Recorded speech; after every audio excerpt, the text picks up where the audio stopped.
Vous êtes à la bonne place, vous êtes sur la chaîne du PharmaCoach. Mon nom est Moses Boachi, je suis pharmacien et j'ai avec moi de nouveau Dr Mathieu Nadeau-Vallée, résident en anesthésie. Et aujourd'hui, on va réagir à l'émission médicale de l'heure. Devine c'est quelle émission? Stat, saison 3. On y va.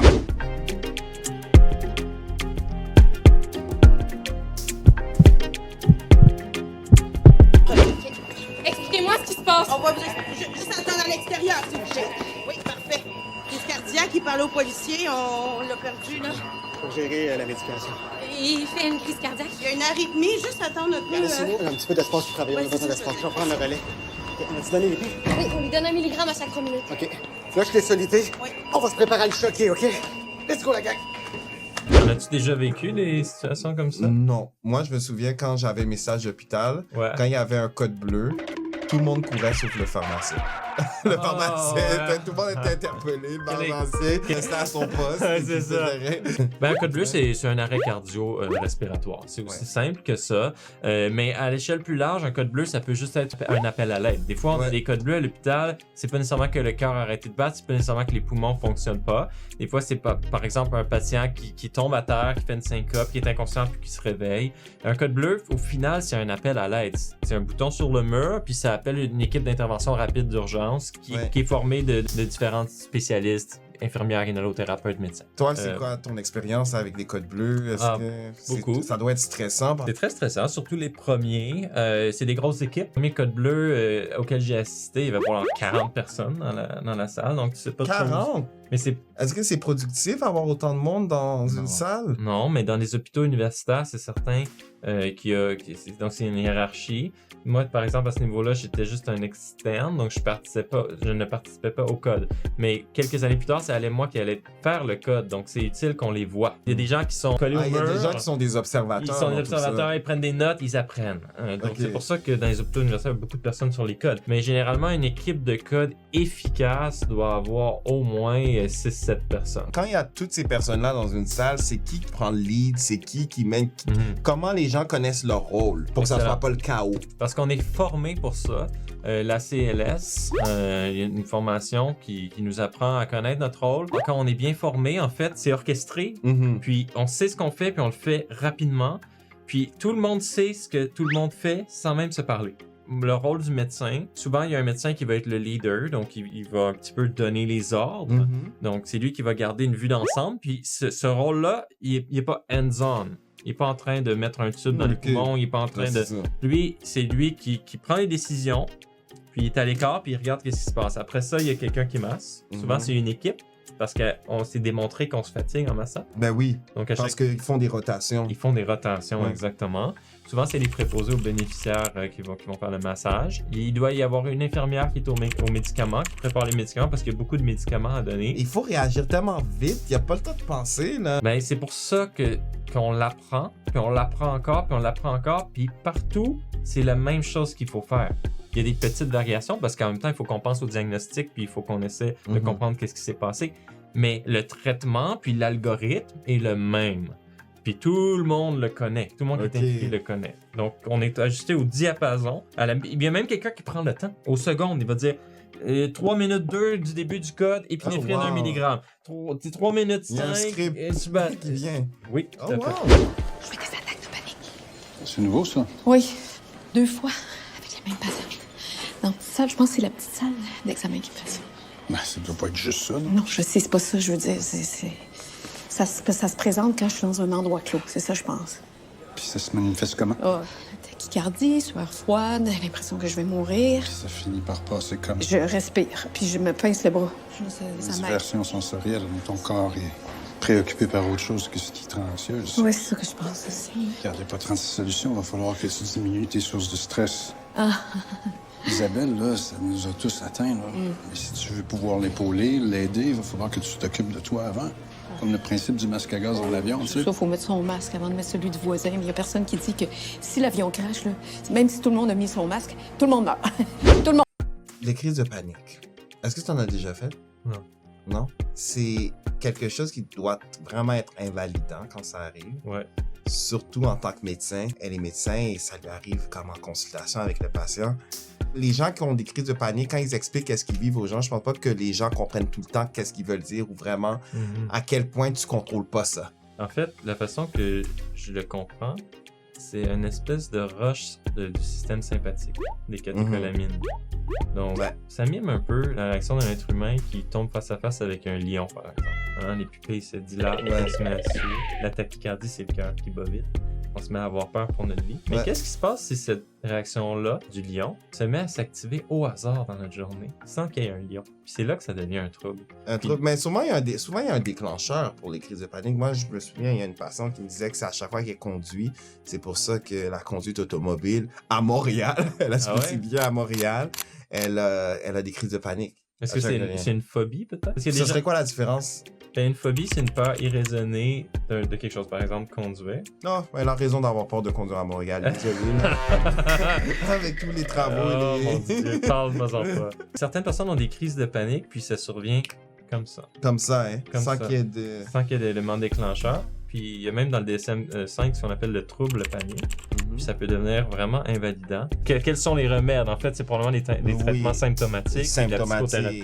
La psychothérapie. Parfois, quand c'est relié, on voit que c'est un trouble d'anxiété généralisée. Oui. Il y a des traitements long terme qu'on peut donner comme des antidépresseurs. Okay. Mais souvent, comme tu dis, on traite les symptômes. Souvent, quand ça arrive de façon genre sporadique. Exact. On donne parfois du kétiapine ou des benzodiazépines. Mais c'est très rare et c'est vraiment à usage au besoin. Ouais, puis ça va pas guérir la maladie. Ça guérit pas la maladie, ça traite la crise seulement temporairement. Oui. Ben, je veux le bloc nerveux, mais je veux pas de midazolam fentanyl. Juste une anesthésie loco-régionale. Pourquoi? Parce que je veux pas être d'invape, je veux être consciente de tout. Non, fais-moi pas une face comme ça, là, Steve. Fais-moi pas croire que tu voudrais pas la même chose si c'était toi qui étais à la table. Ouais, c'est ça. Fait que c'est ça que je veux. OK, je suis prête. Oh! Qu'est-ce que tu penses de ça? Est-ce qu'on peut se faire opérer en étant conscient? Oui. Même lorsque c'est une opération, disons, invasive ou importante? Mais de ce que je comprends de son opération, elle, ça va être pour le cancer du sein. Ouais. Donc une mastectomie partielle, probablement. Puis ça se fait. J'en ai même déjà vu. Donc c'est des petites piqûres dans le dos. Ça s'appelle un bloc paravertébral. On met du médicament sur les nerfs qui s'occupent de la sensation de la cage thoracique, puis des tissus musculaires, par exemple le muscle pectoral, tout ça. Puis le chirurgien peut opérer sans que le patient ressente de douleur. Par-dessus ça, on peut rajouter des petits médicaments pour que le patient dorme un petit peu, puis ou s'en souvienne pas. Mais des fois, les patients vont nous dire, comme Isabelle, ils vont nous dire, moi, je désire rester conscient, puis garder ma tête. Puis je suis pas anxieux de ça, donc ça s'est fait, ça s'est vu. Puis pour plusieurs chirurgies, en fait, on peut faire seulement sous ce qu'ils appellent l'anesthésie loco-régionale. Donc, geler les nerfs, mais ne pas geler le cerveau. Pas toutes les chirurgies, là. Il y en a qui se font pas comme ça. J'essaie de réfléchir pour quelle raison un patient voudrait rester conscient. Ça veut dire plusieurs raisons. Il verrait tout le sang et tout ça, là. Non, parce qu'il y a un champ. OK. Il y a un champ, il voit absolument rien. Des fois, dans des chirurgies orthopédiques, on peut entendre des coups de marteau, bing, bang, boom, un petit peu comme dans un garage de construction. OK, tu sens rien, mais t'es conscient. Ouais, la seule chose qu'on peut sentir des fois, c'est la sensation de proprioception, donc le toucher. Par exemple, je te donne un exemple classique, césarienne. Ma mère en a eu 4. OK. Est-ce que tu as déjà compté l'expérience? Est-ce qu'elle était en anesthésie générale ou... Je sais pas. OK, tu sais pas. J'ai jamais raconté ces détails. La majorité des césariennes se font sans anesthésie générale. Ouais. On fait soit une piqûre dans le dos, une anesthésie rachidienne ou une épidurale. La patiente gèle à partir d'ici vers le bas. Ouais. Le chirurgien fait son opération, il ouvre puis il referme sans que la patiente ait de la douleur. Tout ce qu'elle ressent, c'est ça pousse un peu, ça fait ça un petit peu, comme si on joue avec la jambe comme ça. Le sens du toucher qui est le sens du toucher puis du mouvement, exactement. Puis on donne à peu près aucun médicament par les bains pour la sédation. Pourquoi? Parce que c'est un moment merveilleux, puis on veut que la patiente s'en souvienne, puis on veut que la patiente prenne son bébé. Oh! Ouais, exactement. Donc la césarienne, c'est un exemple classique dans lequel on veut pas perdre la cape. OK. Puis même des fois, j'ai eu des expériences que le patient était un médecin. Il se faisait opérer par exemple le genou. Puis il dit, moi je veux regarder, il m'intéresse. Fait que, disons que ça se faisait par une caméra. On lui a mis la caméra, puis il regardait dans son genou se faire opérer. Imagine, moi je me dis, là, le problème dans tout ça, imagine, c'est ça, quelqu'un qui regarde vraiment qu'est-ce qui se passe dans son opération et qu'il commence à commenter, il commence à dire... Oh, faites pas ça! Faites pas ça, surtout quelqu'un qui se connaît dans le domaine, je suis comme... Oh mon Dieu, j'ai jamais pensé à ça, mais t'as raison. Ouais, je m'imagine, genre, selon moi, valider une ordonnance et un patient qui viendrait derrière le comptoir et qui regarderait qu'est-ce que j'ai... Comme toutes les étapes de validation, de préparation. Mais ça nous arrive à toi puis moi. T'as sûrement eu des patients qui étaient des pharmaciens. Moi personnellement, j'ai fait des épidurales à des patients, puis leur conjoint était chirurgien. Donc, ils prêtaient œil à ma stérilité. Ben oui. Ouais. Donc, ça nous arrive toujours de se faire observer par des collègues qui sont patients ou conjoints de patients ou tout ça. Mais là, en salle d'opération, c'est un peu différent, j'avoue. Parce qu'il se met à commenter ou à... Ouais, c'est ça. On n'est pas dans des domaines faciles. Ouais, on a fait un bilan toxico. Vous avez pris de la MDMA. Les antibiotiques qu'on vous donne, ça retarde l'élimination de la MDMA. Ça augmente son effet. Pour ça que vous avez fait une surdose, là. Ça aurait pu être très dangereux. Le vrai danger, ça ressemble pas à ça. Ben, je vous confirme que ce que vous faites, c'est très dangereux pour votre santé. Fait que là, je peux pas fouiller vos effets personnels, mais comme il y a des risques que vous consommiez encore, ben j'ai pas le choix, je vais vous mettre sous surveillance constante à partir de maintenant. J'ai pas besoin de gardienne. Je sais, mais on peut pas se permettre que vous fassiez une surdose encore. Fait que si vous arrivez de quoi, là, pensez à votre fille, là. Ah, c'est ça. Vous voulez me surveiller pour que je sois une bonne mère. Non, c'est pas ça que j'ai dit, là. Ma fille est bien avec son oncle. Voulez-vous me mansplainer c'est quoi être une bonne mère? Je vous écoute. Avez-vous des enfants, vous? Le médecin parlait de l'interaction qu'il y avait entre la drogue qu'elle prenait à l'hôpital. Elle avait caché de la drogue dans son sac durant son traitement d'antibiotiques qu'on lui donnait à l'hôpital. Quand on dit les compatibilités entre les médicaments, les gens pensent souvent d'un médicament à l'autre. Mais les drogues, c'est des formes de médicaments. Et même en anglais, médicaments, on appelle ça drugs. C'est vrai. Souvent, que ça soit la caféine, la cigarette, la marijuana, il y a des fois où ça rentre en conflit avec des médicaments que vous pouvez prendre. Et c'est important de le mentionner à votre médecin, à votre pharmacien si vous prenez des drogues de façon récréative parce que ça pourrait, comme je le dis, rentrer en conflit avec les médicaments qu'on pourrait vous prescrire ou vous servir. Par rapport aux aliments que vous consommez quand vous prenez un traitement, que ce soit un traitement antibiotique ou autre, ou que ce soit aussi des substances récréatives, c'est important de le mentionner pour qu'on vous dise si ça va rentrer en conflit avec votre traitement. Même par exemple le coumadin. Ah, ça c'est une bombe à interaction. Tu manges plus de brocoli une journée, mange plus de... Exactement, ça interagit. Il y a un médicament qu'on donne pour éclaircir le sang chez les gens qui ont des problèmes cardiaques ou des problèmes de circulation, qui rentre en conflit avec les légumes verts. Imaginez, là. Il faut gérer des interactions au niveau des aliments, au niveau des médicaments et au niveau des drogues. Sais-tu quoi, il doit y avoir un pharmacien au Maxi? Exactement. On a fait tous les examens nécessaires, tous vos résultats sont normaux, donc vous allez pouvoir quitter, là. Vous avez pas fait tous les examens? Ceux qui étaient nécessaires selon vos symptômes, puis on en a même fait plus que pas assez pour être sûr de rien échapper, là. Donc, je vais vous donner votre congé. Voulez-vous qu'on appelle quelqu'un pour venir vous chercher? Non, mais la première médecin que j'ai vue, Dr Saint-Cyr, Saint-Cyr, c'est ça. Est-ce qu'il est d'accord avec ça, que vous me laissiez partir? Dr Saint-Cyr est pas ici, mais Dr Faubert et moi-même, on est du même avis, là, en ce moment.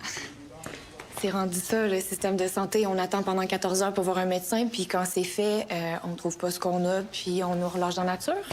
OK. Écoutez, on a vérifié dans votre dossier. Vous êtes allé 87 fois à l'urgence en 2019. C'est quoi le rapport? C'est un chiffre très élevé, donc c'est normal là, qu'on se pose des questions. Avez-vous une condition précise qui explique ça, ou... J'avais des problèmes de santé qui ont rien à voir avec maintenant. Quel genre de problème de santé? Me traitez-vous de menteuse, là? J'ai mal au ventre, puis j'ai mal quand je pisse. Ça fait mal pour vrai. OK. J'ai-tu besoin de passer un détecteur de mensonges pour avoir accès aux soins? OK, c'est pas ce que j'ai dit. Je vous crois que vous avez mal. OK, mais selon nos observations, tout est normal, donc on peut vous laisser partir en toute sécurité. Je peux vous prescrire du naproxène pour la douleur, mais c'est tout ce que je peux faire. Je suis pas en sécurité. J'ai mal. OK, écoutez. Je peux vous donner des informations pour un suivi psychologique, ça peut aider. Là. Ben oui, c'est ça. Vraiment, là. Oui, tout ça, c'est dans ma tête, là. Hein? Un beau grand classique. Laissez faire. OK, parfait. Donc, je vais vous signer votre prescription, puis l'infirmière va vous la donner. Pas besoin. Je vais me mettre un coup de pied au cul Y a moi-même. pas de problème. Je vais sacrer mon camp. Parfait. Je pense que c'est une patiente qui est hypochondriaque. C'est souffrant, c'est un trouble psychiatrique. Là. Oui. C'est quand même assez souffrant comme condition. Que quelqu'un vive ça, il pense continuellement qu'elle va pas bien, qu'il y a toujours quelque chose. Tu as pu entendre qu'elle a consulté 87 fois en une année à un moment donné. La douleur, c'est un phénomène qui est difficilement quantifiable de façon objective. Ouais. Bien sûr, c'est le patient qui nous dit « j'ai mal ». Puis parfois, nous, le travail des urgentologues, c'est d'essayer d'écarter la possibilité qu'il y ait une condition sous-jacente qui menace la vie ou un membre. Donc des choses graves. C'est ce qu'ils ont fait. Puis s'il n'y a rien qui menace la vie, après ça, il faut adresser le problème, mais au moins, c'est pas quelque chose qui menace la vie. Exact. Pour le patient maintenant, de ressentir de la douleur, à quoi ça sert la douleur? Pourquoi est-ce que notre corps est fait pour qu'on ait de la douleur? C'est simple. Si on met la main sur un rond de poil, signal de danger, on enlève notre main. Donc, les fibres de la douleur qui partent de la colonne vertébrale, qui montent au cerveau, puis qui repartent du cerveau, puis qui revient à notre main pour dire de tasser la main, mais ils font pas juste ça, les fibres de la douleur. Ils s'en vont un peu partout dans notre cerveau, incluant une zone qui est responsable des émotions, incluant une zone qui est responsable des souvenirs. Ouais. Donc, à force d'avoir mal, premièrement, qu'est-ce que ça dit à notre corps? C'est pas le fun. Ah, mon corps, il est malade. Il va pas bien. Donc, il y a toutes les sections de l'émotion, puis les sections des souvenirs. C'est-à-dire, je reconnais des situations dans lesquelles j'ai eu mal avant, puis c'était pas bien, puis tout ça. Puis au final, le patient a son expérience subjective de la douleur, et lui, ce qu'il ressent, c'est qu'il est en danger. Puis c'est ce qu'on voit beaucoup avec la douleur chronique. Des gens qui ont des douleurs, mais c'est pas des douleurs qui menacent la vie. Loin de là. C'est des douleurs, en fait, qui sont pas dangereuses, mais ils ont mal quand même parce qu'il y a une petite zone inflammatoire qui active le petit nerf, puis qui l'active tout le temps, puis qui le gosse. Mais pour le patient, ce qu'il ressent, lui, c'est que il y a quelque chose qui le menace. C'est ça le signal que le cerveau reçoit. Donc, c'est beaucoup de rééducation à la douleur chronique. Puis c'est d'enseigner au patient qu'il n'est pas en danger. Mais dans cette vignette-là, ce que j'ai retenu de la patiente, c'est qu'elle a dit non, je suis en danger, j'ai mal. Je pense qu'il est important à retenir ici, c'est pour un professionnel de la santé, c'est que si un patient se présente avec de la douleur, peu importe qu'il a consulté 87 ou 40 fois ou 2 fois, il faut le traiter comme tel, puis il faut s'assurer qu'il n'y a pas de conditions qui menacent sa vie, qu'il n'y a pas de conditions qui menacent un de ses membres. Qu'est-ce que tu penses de l'approche du médecin? Mais on n'a pas vu l'approche du premier médecin. Donc c'est ça qui manque à l'histoire. Deuxième médecin était expéditif. Puis il n'a pas écouté le patient, vraiment. Il n'a pas tenté de comprendre le patient. Elle a consulté plusieurs fois. Je peux comprendre un peu l'exaspération de l'équipe traitante. Ouais. Ben là, ils auraient pu voir aussi que il y a un problème. Et peut-être son problème n'est pas physique, mais plutôt d'ordre psychiatrique et peut-être avoir une approche peut-être un peu plus empathique. Exactement. Il y a un mal quelque part. Exactement. Et parfois, quand le mal est dans la tête, souvent, ça passe sous le radar. On veut que les gens se débrouillent un peu par eux-mêmes. Je sais pas, c'est comment à l'hôpital par rapport à une évaluation psychiatrique quand quelqu'un vient à l'urgence. Est-ce que c'est facile? Ben, moi, j'ai fait des stages à l'urgence, mais bien sûr, je suis pas urgentologue. Donc, j'ai quand même passé quelques temps à l'urgence. Puis quand on a ce genre de consultation-là, pour nous, comme j'ai expliqué, c'est important d'écarter qu'il n'y a pas vraiment une réelle condition qui menace la vie. Mais une fois que ça c'est fait, c'est de l'orienter la personne vers les bonnes ressources. Puis après ça, c'est est-ce qu'on vit dans un endroit, dans une société qui a les bonnes ressources, qui offre les bonnes ressources pour la personne, puis est-ce que la personne veut s'en sortir, est-ce qu'elle veut consulter dessus, est-ce qu'elle accepte son diagnostic, est-ce qu'elle accepte qu'elle n'a pas une condition grave et dangereuse. Puis là, c'est tout dans l'art de la médecine, de la communication. Puis aussi essayer d'aider son patient. Mais en même temps, c'est sûr que derrière notre tête, on a l'idée que il y en a 3 autres qui sont très malades, il faut que j'aille voir rapidement. Donc, c'est toute une complexité. Docteur Mathieu Nadeau-Vallée, merci de t'être encore prêté au jeu. On a regardé stats, on a commenté. Si vous voulez qu'on commente une autre série médicale ou de santé, laissez-nous savoir dans les commentaires. On se voit la prochaine fois.